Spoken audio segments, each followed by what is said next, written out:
చిత్తూరు జిల్లా బంగారుపాలెం మండలంలోని దేవరకొండ అటవీ ప్రాంతంలో ఒంటరి ఏనుగు ఆగ్రహంతో ఊగిపోతూ హల్చల్ చేస్తుంది. దీంతో స్థానిక రైతుల్లో భయాందోళనలు మొదలయ్యాయి. గత రాత్రి అయితే దేవరకొండ అటవీ ప్రాంతంలో ఉన్న గోశాల వద్ద ఒంటరి ఏనుగు భీకరంగా అరుపులు చేస్తూ రేకు షెడ్డులను కదిలించి వేసిందని, దీంతో ఆడ కాపలాగా ఉన్న స్థానికులు దానిని డప్పులు వాయిస్తూ అటవీ ప్రాంతంలోకి తరిమేశారు. దీంతో స్థానిక రైతుల్లో ప్రజల్లో భయాందోళనలు మొదలయ్యాయి. చిత్తూరు జిల్లా బంగారుపాలెం మండలంలోని దేవరకొండ అటవీ ప్రాంతం గోశాల వద్ద ఒంటరి ఏనుగు రాత్రి వేళల్లో హల్చల్ చేస్తూ పశువుల కాపరులకు భయాందోళనకు గురి చేసింది. దేవరకొండ అటవీ ప్రాంతంలో ఏనుగు మకాం వేయడంతో మొగిలివారిపల్లి, గౌరీ శంకాపురం, పార్వతీపురం గ్రామాల రైతులను అటవీ సిబ్బంది ఇప్పటికే అప్రమత్తం చేశారు.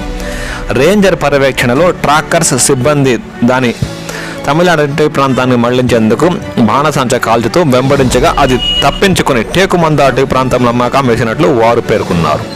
పల్మెర అటవీ ప్రాంతంలోని జగమర్ల సమీప పొలాల వద్ద రైతు ఏర్పాటు చేసుకున్న తాత్కాలిక షెడ్డు గోడను కూల్చి అందులోని ఆహార ధాన్యాలను తినేసి